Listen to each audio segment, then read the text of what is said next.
Bonjour tout le monde, bienvenue, merci d'être avec nous ce midi. C'est un moment important aujourd'hui, c'est le moment dans l'année où la mairesse de Montréal nous fait l'honneur de venir nous rencontrer à chaque année. C'est un moment important parce que c'est le moment qui termine en quelque sorte notre saison d'événements. Et évidemment, il nous reste, on finit sur un blitz, on a des forums stratégiques la semaine prochaine, on en a 3, un sur l'internationalisation de Montréal, un sur les grands projets de transport et un sur les grands projets eux-mêmes. La mairesse, d'ailleurs, participera à 2 de ces forums stratégiques. Mais en termes de causerie, c'est la dernière fois. Et je vais juste qu'on se le dise tous, qu'est-ce qu'on a travaillé fort toute l'année? C'est, du point de vue de la Chambre, une année record. C'est 37 causeries, 7 forums stratégiques. On a aussi, dans le cadre de Relançons Montréal, rajouté 11 événements de forums stratégiques liés à Relançons Montréal, plus 6 causeries. On a tous travaillé très fort. Nous, on organisait ça, mais beaucoup de gens qui nous écoutent aujourd'hui, vous avez Montréal à cœur, vous vous êtes engagés. Donc, je vous en remercie. Et évidemment, le travail n'est pas fini. On va continuer. Madame la mairesse, je me disais en vous présentant, il faut qu'on fasse un lien avec il y a un an. Il y a un an, quand on a tenu cet événement-là, on se rappelle, on était donc au début juin, on sortait de cette première vague qui avait été dévastatrice. On avait été l'épicentre canadien, un des endroits dans le monde les plus touchés par la première vague, les fermetures prolongées, le choc économique avait été brutal. On sentait bien que les signes avant-coureurs arrivaient, que l'été allait nous permettre de voir que l'économie est robuste, mais c'était encore à l'étape du projet. On est aujourd'hui, un an plus tard. La mairesse le dit depuis quelque temps, puis elle a bien raison, la relance est amorcée. La relance va bien, les emplois, on les retrouve. Il y a évidemment des secteurs, l'hôtellerie est encore extrêmement touchée, la restauration est repartie. Et donc, la relance est là. On va en parler avec la mairesse. Du point de vue de Montréal, il y a des enjeux. Du point de vue de toute l'économie, il y a des enjeux majeurs. La main-d'œuvre, premier élément, c'est clair. Quand on dit relance, on dit réembauche. Quand on dit réembauche, on voit qu'il manque du personnel, il manque des candidats. Donc, on a un grand défi. Mais j'aime mieux ce problème-là qu'un problème de chômage persistant, de chômage pandémique qui resterait et d'économie qui se relancerait mal. Je vais terminer en disant que c'est le dernier événement qu'on tient avec la mairesse de Montréal comme mairesse. Ça reste notre mairesse jusqu'au jour de l'élection, mais quelque part en début d'automne, on aura probablement l'occasion de se revoir dans le cadre de la campagne électorale. Mais aujourd'hui, dans les échanges qu'on aura par la suite, je vais surtout attirer l'attention sur les décisions qui doivent être prises dans les prochaines semaines, dans les prochains mois. Comme je le dis, on est à l'amorce de cette relance. Il y a beaucoup de choses qui doivent arriver. Donc, Madame la mairesse, sans plus tarder, je vous cède la parole. Merci beaucoup. Merci, Michel. Toujours un plaisir d'être ici à la Chambre de commerce du Montréal métropolitain. Et Michel, tu le disais la dernière fois qu'il y a un an, j'étais ici, ou du moins on l'avait fait en mode virtuel. C'était la fin de la première vague et déjà, on se demandait comment ça allait se passer. Et je pense qu'on peut dire on en a parcouru du chemin au cours des derniers mois. Heureusement, la situation s'améliore aujourd'hui grâce au travail exemplaire de la Direction régionale de santé publique de Montréal et de l'ensemble du réseau de la santé, aux efforts soutenus de la population montréalaise et à l'efficacité de la vaccination. Le déconfinement s'est amorcé, les terrasses des restaurants ont pu rouvrir le 28 mai, les salles à manger sont ouvertes depuis le 7 juin et aujourd'hui, les terrasses des bars peuvent ouvrir à leur tour. Nous retrouvons un peu de liberté alors que nous allons entrer en zone jaune dès lundi et que la relance culturelle et économique est en marche. Puis, il y a aussi le Canadien qui amorce sa 3e série. Puis ça nous fait vivre de grandes émotions. Alors, même si tout n'est pas gagné, l'espoir, lui, il est à nouveau permis, il est bien présent. Puis ça fait du bien. Alors, c'est pas un secret, les 15 derniers mois ont été particulièrement difficiles pour la métropole. Les commerces ont été fermés, le télétravail s'est imposé, les grands événements ont été annulés et pourtant Montréal s'en est mieux tiré que la plupart des grandes villes nord-américaines.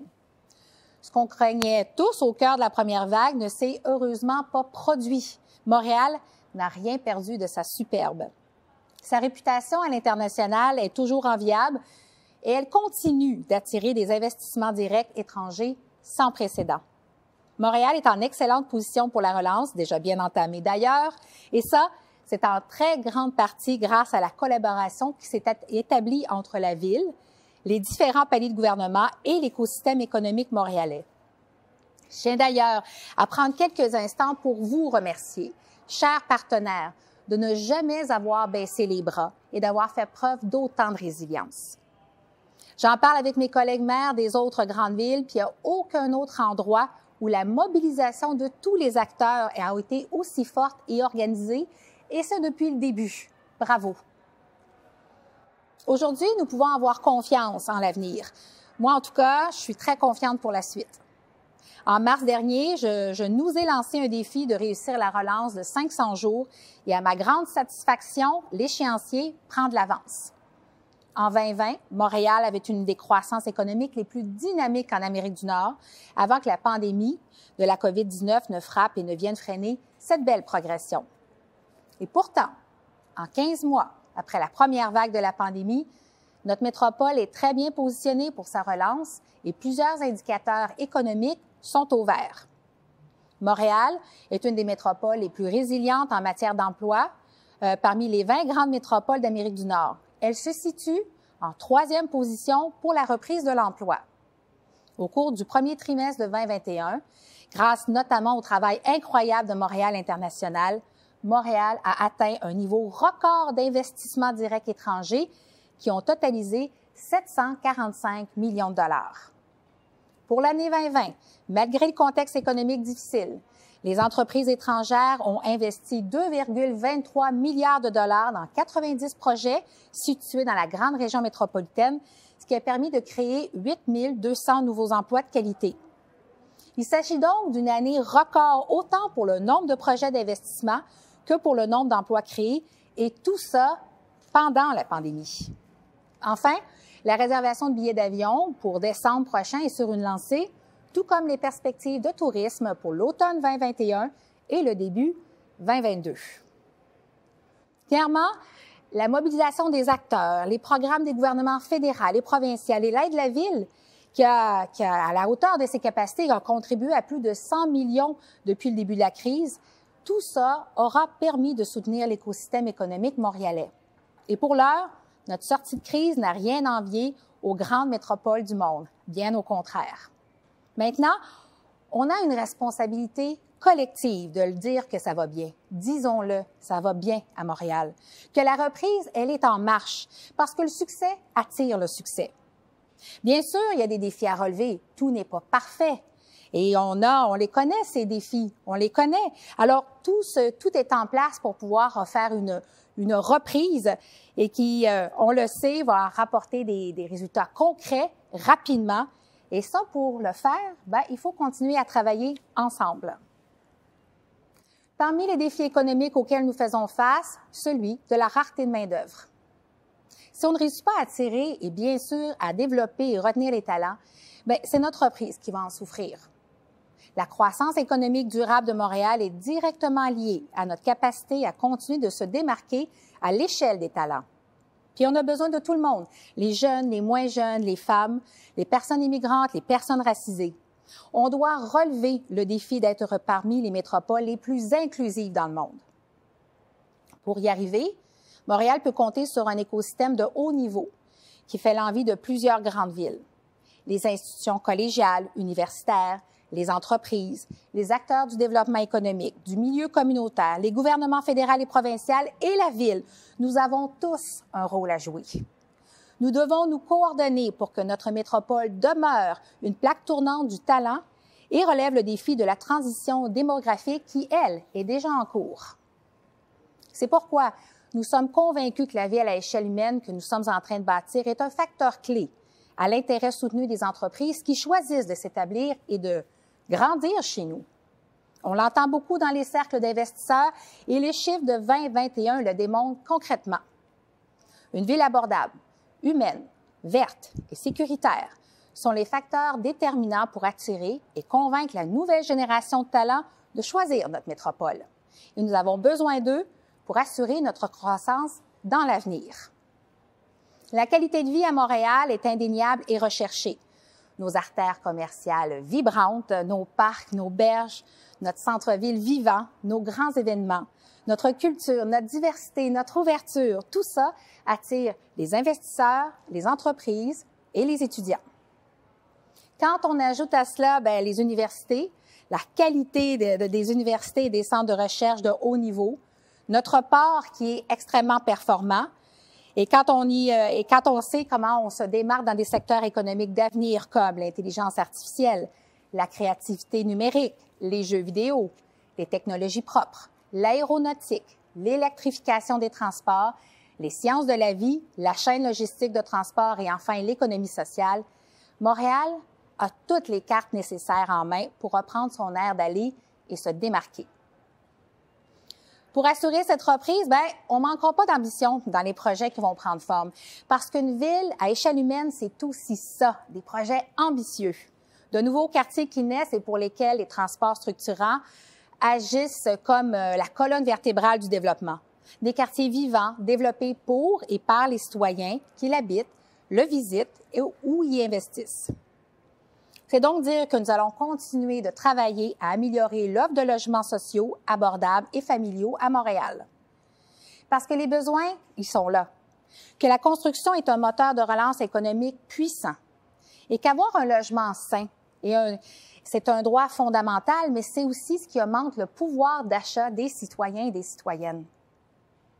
Nous allons aussi investir dans nos parcs et nos espaces verts, parce que ce sont des vecteurs d'attractivité pour la métropole. Qui irait à Vancouver sans voir Stanley Park ou encore New York sans voir Central Park? C'est avec cette vision en tête d'attirer les touristes tout en répondant aux besoins des Montréalais que nous allons transformer le parc Jean-Drapeau en un endroit absolument magnifique qui va allier nature, événements et histoire. On va aussi aller de l'avant avec le Grand Parc de l'Ouest, qui sera le plus grand parc municipal au pays. Et nous voulons créer dans l'Est un grand corridor vert qui va permettre de relier la rivière des Prairies au fleuve Saint-Laurent. Bref, nous voulons placer la qualité de vie au cœur de nos décisions, ce qui va rendre notre ville plus attrayante pour les investisseurs, je le rappelle, pour les familles, pour les étudiants, pour les travailleurs et pour les touristes. Et je refuse qu'on me dise qu'une ville à échelle humaine, c'est un frein à notre ambition collective. Au contraire. Non seulement cette ville va placer toujours les citoyens et les citoyennes au cœur de son développement, de ses projets, de sa vision.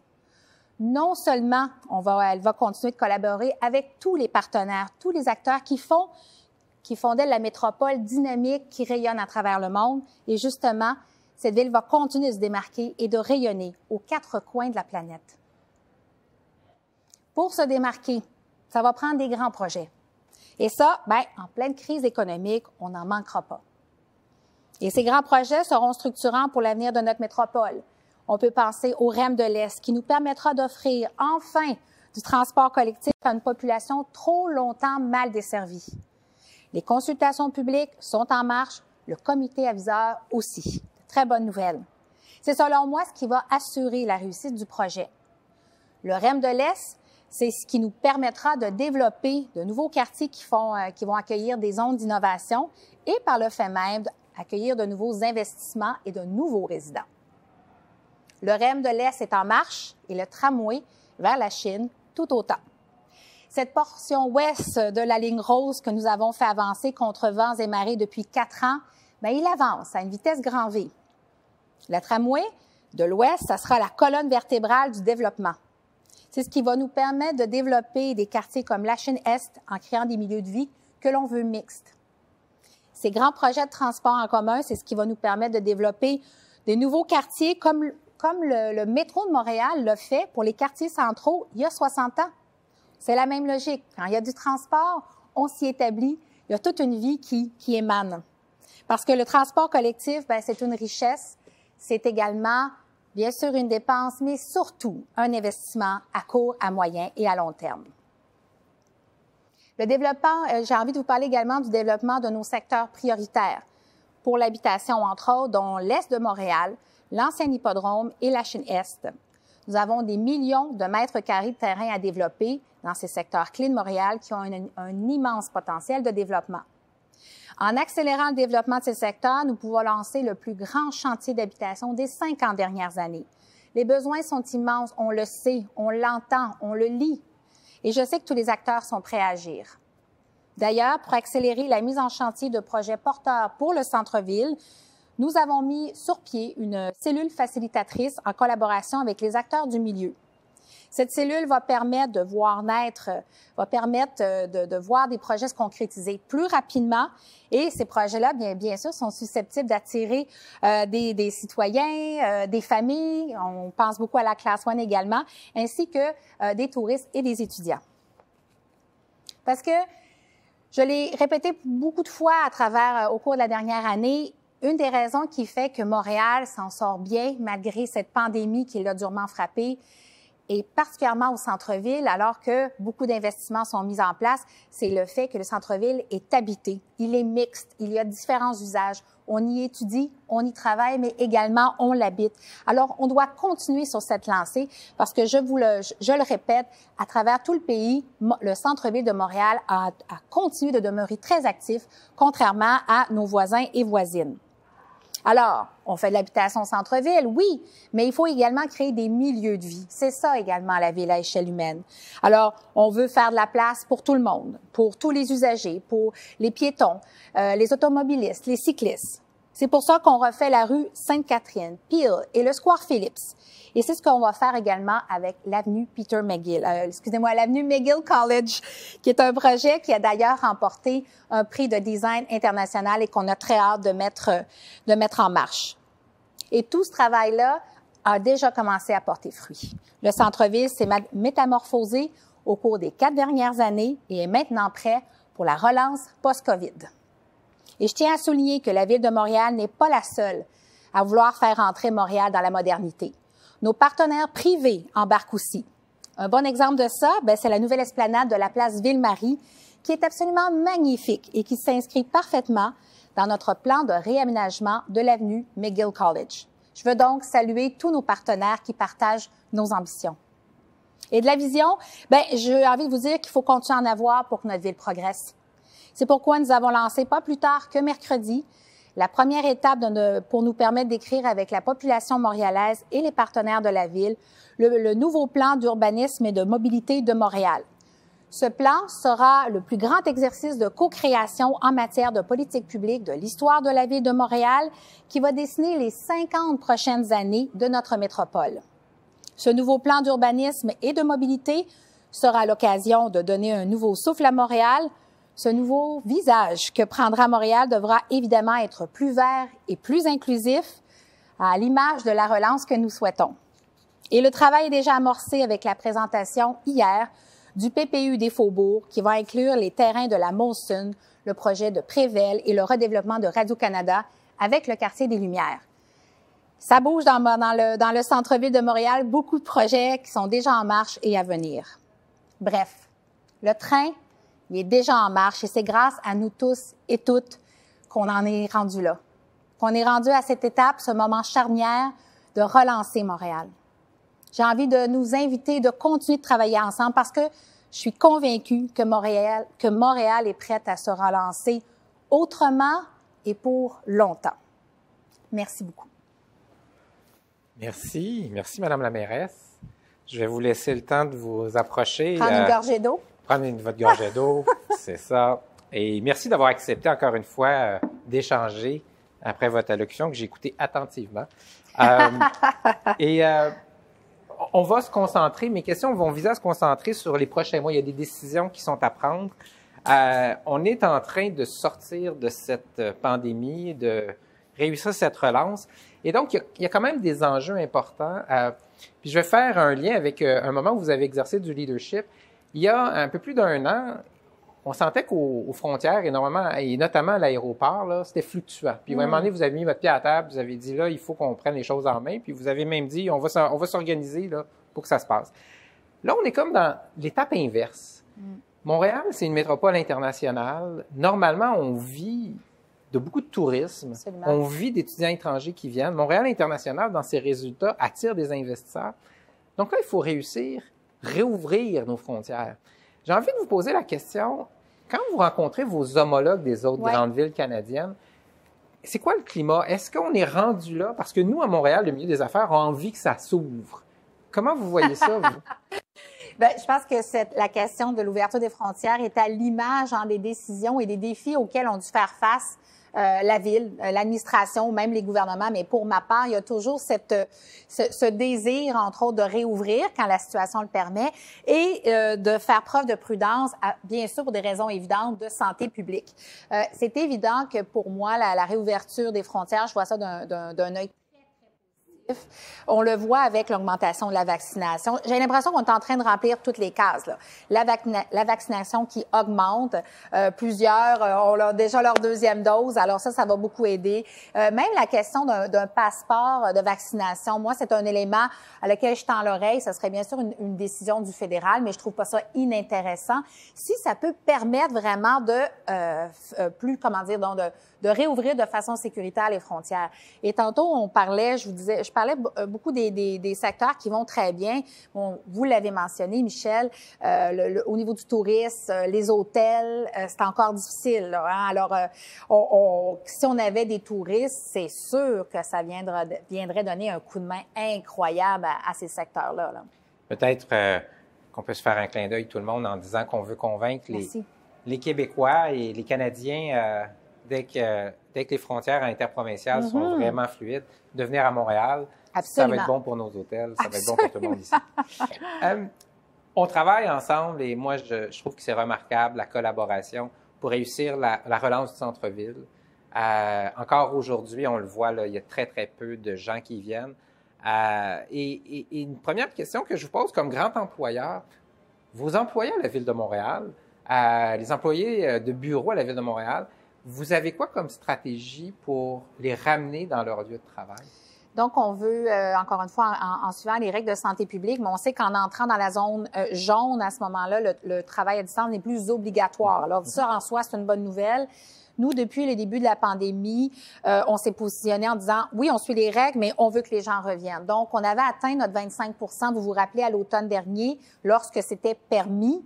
Alors, tranquillement, nous, on est en train de faire le plan de retour dans les tours, ou en tout cas dans certains lieux. Il faut savoir que sur 28 000 employés de la Ville de Montréal, par contre, c'est quand même une petite proportion. Moi, c'est à peu près 30 qui étaient dans des bureaux. 70 c'est des cols bleus, ils font des inspecteurs, donc ils sont déjà sur le terrain. Alors, ce 30 %-là, on veut pouvoir le ramener tranquillement, pas vite, mais en étant bien conscient de la nouvelle réalité, de la formule hybride, qui est fort intéressante. Et puis, je pense qu'il faut se mettre au diapason. Alors, on est bien, je pense que je mise là, le mois de septembre, là, faire une rentrée. Là. Et j'espère que les autres employeurs en feront tout autant. Mais c'est pour ça que je vous amène sur le terrain. Je pense que c'est du leadership. Et dans le fond, l'objectif qu'on vise, c'est que durant l'été, les employeurs ciblent une cible de 25 voilà. Puis à l'automne, si on peut basculer dans un 50 évidemment, pas toujours à temps plein, le modèle hybride, voilà. mais qu'on progresse dans cette direction-là.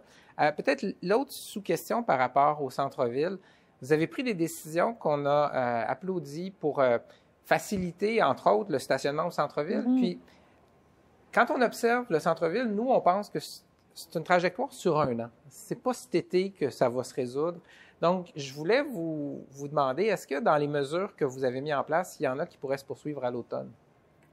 Ben oui, c'est-à-dire qu'on veut, puis je suis d'accord avec vous, c'est pas juste cet été que ça se passe. C'est un très bon début, puis la rentrée pour moi va être aussi un moment charnière, mais ça va être plus long que ça là, pour ramener, puis que tout le monde s'accommode de ce nouveau modèle hybride, puis qu'on comprenne mieux les comportements des travailleurs, autant dans les tours, dans le centre-ville, même dans les transports collectifs. Hein, ça aussi, c'est tout un défi. Alors, nous, on va réévaluer, puis oui, il pourrait y avoir des mesures qui sont reconduites. Il faut savoir que pour cet été, le stationnement est gratuit là, pour les fins de semaine. On trouvait ça important. Bien sûr, toutes les grandes terrasses qu'on a décidé de mettre de l'avant, le prix dérisoire pour en installer des terrasses. Donc, on a essayé de tout mettre ensemble pour faciliter la reprise des affaires, soit devant un commerce ou un restaurant ou un bar, ou encore de faire des espaces piétons à la demande des sociétés de développement commercial pour créer une ambiance, pour créer une plus-value. Pourquoi les gens vont venir à Montréal? Parce que c'est le fun à Montréal. Puis beaucoup de gens m'ont dit... si on peut essayer de tricher avec le calendrier habituel, puis se dire que l'été, cette année, se poursuivra en septembre, se poursuivra en octobre. Oui. Parce que, évidemment, on part un petit peu de retard là, à cause de la vaccination qui va arriver. Donc, alors peut-être réfléchir à prendre des décisions maintenant qui feront en sorte que les commerçants puissent planifier qu'en septembre, en octobre, il va y avoir des conditions facilitantes. Vous avez raison de le dire parce que même la programmation de festivals, on a vu qu'il y a des festivals qui vont être à cet automne, donc même en octobre. Alors oui, l'été va s'étirer là. C'est ça. Donc, à Montréal. Peut-être pour tout le monde qui nous écoute, de se rentrer dans l'esprit qu'on devrait planifier là, des activités qui vont être nécessaires pour ramener les gens au centre-ville, en profiter. Absolument. Vous avez abordé l'enjeu du transport collectif. C'est comme si on avait cette situation où présentement, on sait qu'il y a peu de gens qui viennent, mais on voit déjà de la congestion parce que les gens utilisent beaucoup leur voiture. Devant nous, le défi va être donc de rassurer les gens, de les ramener dans le transport collectif. Absolument. Et des gens m'ont dit, Michel, est-ce que les sociétés de transport collectif vont tenir le coup s'il faut qu'ils opèrent, mais il n'y a pas beaucoup de revenus?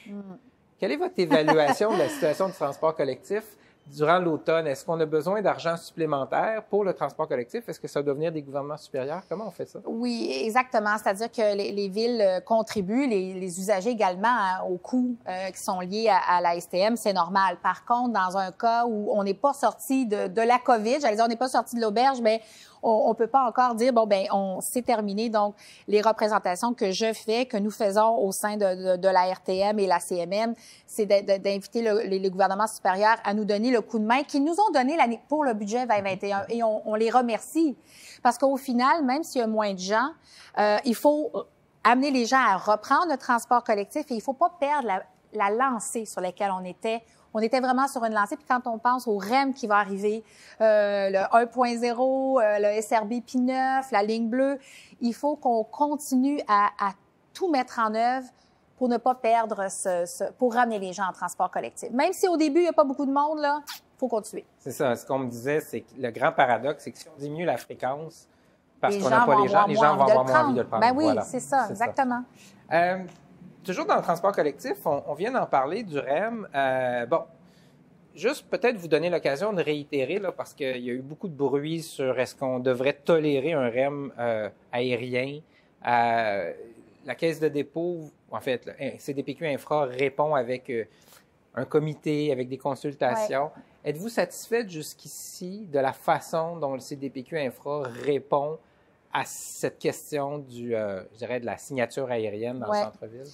Oui, nous, parmi les conditions gagnantes qu'on avait évoquées dès le jour 1, c'était justement d'avoir un comité aviseur pour diriger là, à quoi va ressembler ce grand projet structurant, puis les consultations citoyennes. Alors, le travail se fait en ce moment et pour moi, ça, c'est essentiel. Alors oui, je suis satisfaite. En même temps, on comprend que la population, la société civile a des préoccupations, mais voilà, on les écoute.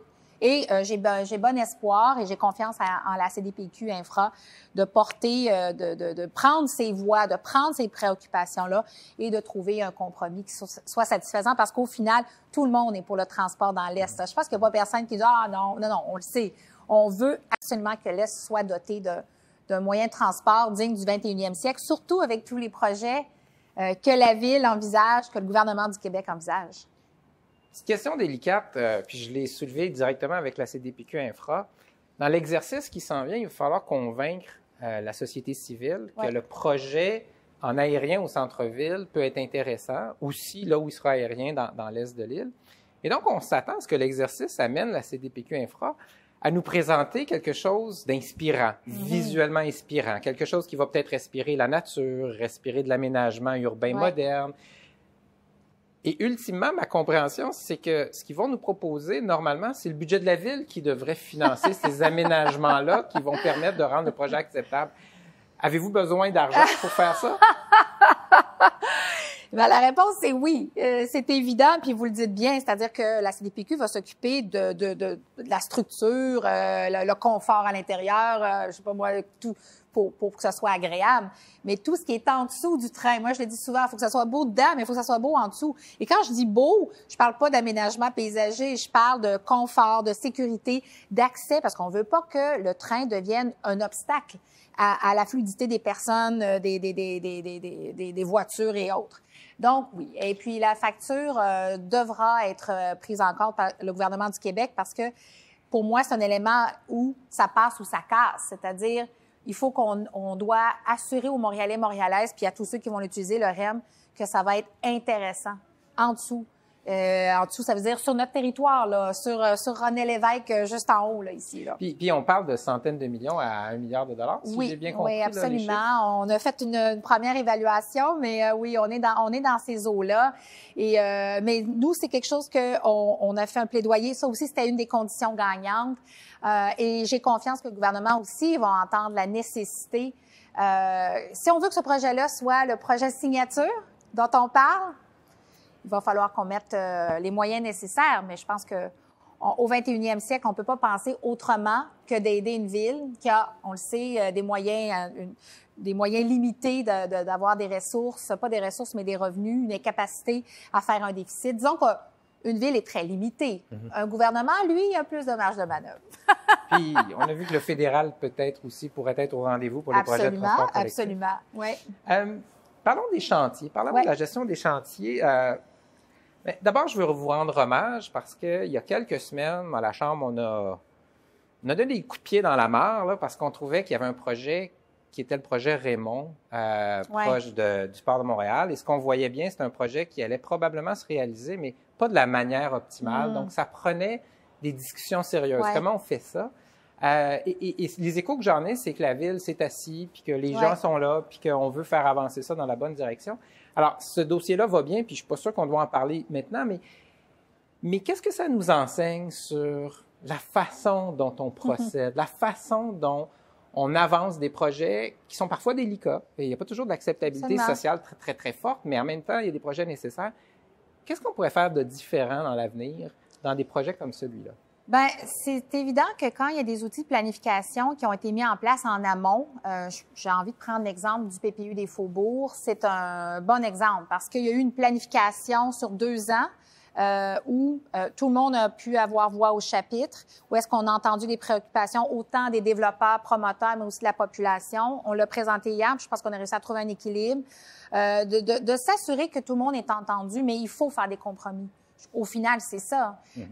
Puis ça demande comment dire, des ajustements, ça demande de faire preuve de créativité également.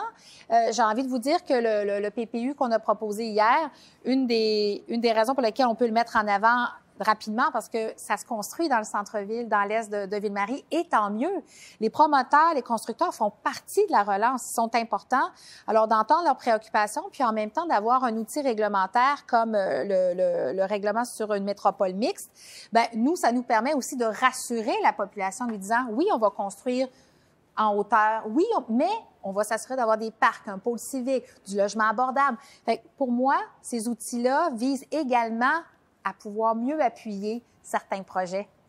Je pense qu'il y a un exercice qui est en train d'être fait par toute la société, et c'est d'apprivoiser la notion de densité dans ce qu'elle peut avoir de positif. Absolument. Et notamment dans le fait que la densité génère des espaces au sol qu'on peut utiliser à d'autres fins. Je pense que l'outil qui est le PPU est un outil qui porte. À travers le temps, on a appris à utiliser cet outil-là pour donner un signal au milieu, mais aux promoteurs sur comment on devrait envisager là, les constructions, les projets. Un des défis, puis on le voit dans l'île des Sœurs où on a un promoteur Proman qui avait son projet qui correspondait à un PPU et qui avait été approuvé en fonction du PPU. Et là, ça pose la question, comment on fait quand on a une transition d'un PPU vers un nouveau PPU avec des projets qui avaient été approuvés en fonction de l'ancien PPU? Parce que vous dites qu'il faut rassurer la population. Moi, je vous dirais candidement, il faut rassurer les promoteurs aussi et que les évolutions de PPU viendront pas remettre en question quelque chose qui était approuvé? En général, un PPU est là pour rester, à moins qu'il y ait eu des ajustements, que ce soit nécessaire d'avoir des ajustements majeurs basés sur soit la protection de l'environnement ou des berges, parce qu'on a quand même ces enjeux-là à l'île des Sœurs, on va pas se le cacher. Puis même en lien avec le transport. Bon, là, il va y avoir le REM, donc ça va aider, mais il y a quand même une capacité d'accueil à l'île des Sœurs qui est limitée, donc limitée, ou du moins qui peut être problématique par moment. Donc, c'est vrai qu'il faut avoir cette sensibilité-là également face aux projets qui sont réfléchis et mis de l'avant dans le passé. Mais je pense qu'en même temps, puis c'est un peu ce que je voulais faire dans mon allocution tantôt, c'est quand même de montrer que ces exercices de planification-là, au final, viennent aussi aider les promoteurs ou leurs projets prennent la plus-value parce que les citoyens se sentent entendus, écoutés, ou même, je pense que je veux amener tout le monde à se parler pour qu'on se dise, comment est-ce qu'on s'assure que les projets soient les meilleurs possibles d'un point de vue financier, évidemment, mais aussi sur du long terme, puis qui va faire en sorte que Montréal demeure une ville attractive et abordable. Basculons dans un autre sujet qui est très lié à l'aménagement du territoire.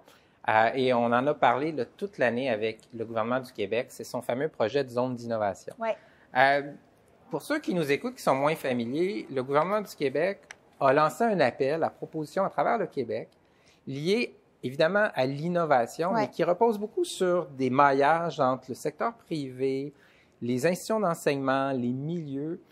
Et puis là, je vais mettre la table à cette question en disant, évidemment, ailleurs dans le Québec, un maire a une vie plus facile que la vôtre. C'est-à-dire que dans son... Oui, c'est ça. Mais dans son environnement, là, un maire, normalement, à un moment donné, il y a une mobilisation autour d'un projet d'innovation. Ouais. Alors, le maire ou la mairesse, évidemment, s'en fait l'allié inconditionnel, défonce des portes, c'est le projet qui doit aller de l'avant. Là, récemment, je demandais au ministre Fitzgibbon, parce que nous, on trouve que c'est un peu lent. Je disais au ministre Fitzgibbon, êtes-vous prêt, êtes-vous prêt, êtes-vous prêt? Puis le ministre Fitzgibbon, il me regarde toujours avec le sourire, il dit, ça s'en vient, ça s'en vient. Puis là, il m'a dit des informations utiles. 1 à 2 projets d'ici quelques mois, 4 à 5 projets d'ici la fin de l'année. Alors là, je suis allé aux nouvelles en me disant, OK, ça veut dire combien ça sur Montréal?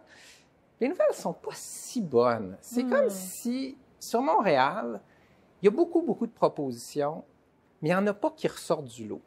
J'ai envie de vous demander comment on la joue, celle-là? Bien, c'est une bonne question parce que, tout d'abord, les zones d'innovation, l'appellation, donc c'est vraiment une volonté du gouvernement du Québec, que l'on salue d'ailleurs parce que c'est parfait. Et nous, la Ville de Montréal, quand on a décidé, quand on arrivait en poste, on s'est dit, on veut investir dans l'Est. On veut que ça soit là, que ça soit requalifié. Donc, il y a jusqu'à 3 projets qui pourraient être dans l'Est. Donc, ça, on s'en réjouit. Mais c'est vrai que, vous l'avez dit, Michel, non seulement moi, je suis la mairesse, mais j'ai des maires, j'ai des arrondissements. Alors, là aussi, il y a toute cette concertation. Il y a aussi des différents acteurs sur différents projets. Oui, il y a une complexité. Je peux pas le nier. On a décidé, M. Fitzgibbon et moi, de faire un comité de travail réduit justement parce qu'on se disait il faut que ça avance plus vite. Là. Ça a été formé en septembre 2020. Moi, les nouvelles que j'ai, c'est bon, on en a un, celui de la santé, qui est quand même très fort, qui a été mis en place, qui est porté par le CIUS de l'Est et Technopole, la Société de développement Agus, voilà. Qui porte ce projet-là. Celui-là, moi, je pense qu'il quand M. Fitzgibbon dit, là, ça s'en vient, là, ça fait partie de ceux qui sont très bien avancés. Mais nous, on a 7 projets qui sont à l'étude en ce moment. Fait que c'est vrai que c'est pas juste un qu'on regarde, c'est les 7. Mais moi, je suis d'avis que d'ici la fin de l'année, on devrait parler de 4 à peu près là, qui sortent. En fait, c'est comme si on met le doigt sur... Moi, je me souviens... Ça fait un petit peu longtemps que je suis dans le poste, donc j'ai côtoyé différents maires et mairesses.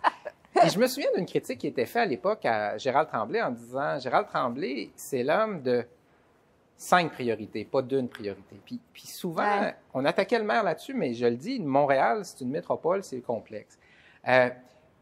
Et en même temps, donc, notre défi devant nous, puis je vous le dis parce que vous parlez de la santé de l'Est, d'autres m'ont dit « Michel, c'est l'aéronautique là qui est le plus... Mais moi, ce que je nous dis, c'est peut-être qu'on devrait avoir la maturité de se dire, on va se battre en séquence. On va les gagner un à la fois. Et là, la politique, c'est choisir, c'est pas toujours facile. Mais je vais juste vous dire, et je dis à tous ceux qui nous écoutent, sur Montréal, si on veut des zones d'innovation, il va falloir qu'on admette qu'on n'en gagnera pas 4 d'un coup. Non, il faut qu'on gagne le premier, puis ça va être important. Ben, moi, pour l'instant, mes œufs sont dans l'Est. Dans l'Est, d'accord. Ouais, c'est parfait. Moi, choisir, après ça, on s'organise. Oui, tout à fait. OK. Autre sujet, développement immobilier. Alors, tu sais, tout le monde reconnaît là, ce qui est en train de se passer dans la partie est du centre-ville, c'est inspirant. Oui, entre ce qui se passe sur le territoire de la Molson, le projet de Prével, vous l'avez dit aussi tout récemment sur l'espace de Radio-Canada, c'est très inspirant. Et vous avez mis sur pied cette cellule aussi dans le centre-ville avec l'IDU et ça aussi, c'est inspirant. Je voulais vous poser la question, est-ce que vous iriez jusqu'à mettre en place ce même type de mécanisme ailleurs sur l'île? Parce que c'est quelque chose qui a toujours été un point de discorde. C'est comme si on ne se faisait pas assez confiance. Et donc, on travaillait moins bien ensemble. Et là, ce que vous mettez, c'est que ça va contribuer à créer de la confiance. Bien, c'est sûr que comme mairesse de Ville-Marie, parce que c'est ça aussi, hein, on revient aux arrondissements, comme mairesse de Ville-Marie, pour moi, ça s'est imposé. Surtout avec le PPU, on voulait rassurer tous les partenaires que oui, on veut que ça sorte, on veut appuyer. Alors, on a grossi l'équipe en fonction aussi, là. On a bougé des choses.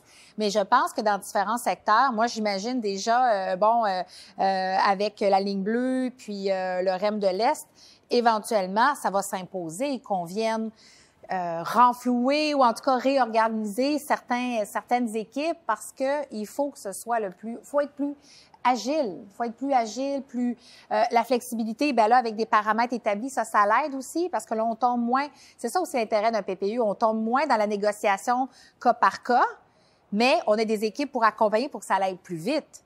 Bon, après ça, il y a les délais, législatifs, mais je pense vraiment que ça va contribuer à accélérer les projets parce que, et l'adoption du PPU, même, nous, on nous a dit, peut-être que vous auriez dû attendre que le refaire en incluant le REM. Et moi, j'ai dit non. Les promoteurs, ils attendent cet outil-là. La concordance est importante avec le plan d'urbanisme. Alors, j'ai décidé vraiment de dire non. Là, on doit faire avec le REM, même dans le PPU des Faubourgs, dans l'Est, mais on veut appuyer le développement. Peut-être, puis là, si je vous pose vraiment une question ouverte là-dessus, c'est si je demande à des promoteurs qu'est-ce qu'ils préféraient, ils préféraient avoir un système simple, dicté par le central, avec peu de variations sur le territoire. Oui.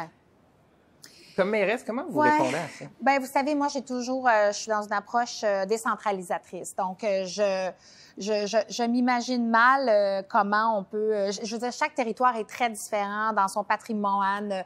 Puis les arrondissements, on n'a pas toujours les mêmes outils législatifs. On pourrait parler, par exemple, des rénovictions. On n'est pas du tout à la même place partout. Il y a plein d'exemples comme ça. Est-ce qu'il y a des endroits où est-ce qu'on devrait être plus harmonisé? Oui. Ça, oui. Mais, puis on le voit, là, des fois, il y a des complexités dans différents arrondissements où leurs dotations, leurs équipes sont moins, justement, je ne veux pas dire performantes, mais moins grosses. Donc, ça a un impact sur les projets, soit immobiliers ou de développement économique. J'ai l'impression, là, c'est une suggestion que je vous fais, c'est que peut-être que ce qu'on devrait établir comme règle, c'est qu'il y a une durée maximale pour que le processus ait lieu. Et si les arrondissements veulent avoir des procédures différentes, ça doit s'inscrire dans cette durée-là. Parce que j'ai l'impression que parfois, ce qui irrite le plus, c'est d'avoir l'impression qu'on est à la merci de processus qui créent des délais très, très, très variables selon les endroits. Oui, j'entends, mais je vais quand même vous dire l'autre côté, c'est que souvent dans les projets en arrondissement, que ce soit par exemple des projets, je sais pas moi, de coopératives, d'écoles, même d'hôpitaux ou autres, là, je vous donne la maison des aînés, il faut aussi savoir que, oui, il peut y avoir des contraintes en arrondissement, mais il y a aussi les contraintes du financement de ces projets-là. Le logement social, on le sait, ça dépend de Québec. Quand on veut construire une école, c'est Québec. Alors, il y a en plus, avant, bon, là, il y avait des commissions scolaires, mais vous voyez, c'est que ça aussi s'ajoute au processus. Alors, je pense que dans certains cas, on devrait harmoniser puis se trouver une espèce de modus operandi pour certains projets, parce que c'est parfois très lourd, surtout quand le financement ne nous appartient pas. Là, je vais rentrer dans un sujet qui est encore un petit peu délicat.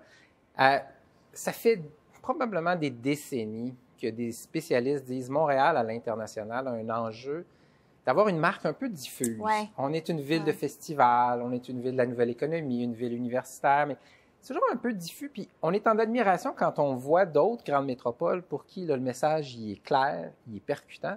Puis vous avez même évoqué à plusieurs reprises dans les dernières années, OK, on va faire cet exercice-là. Là, évidemment, il y a une élection, là, on va le dire, c'est l'éléphant sur la table cet automne. Alors, des fois, le réflexe, c'est de dire, bon, ben, on verra ça après l'élection.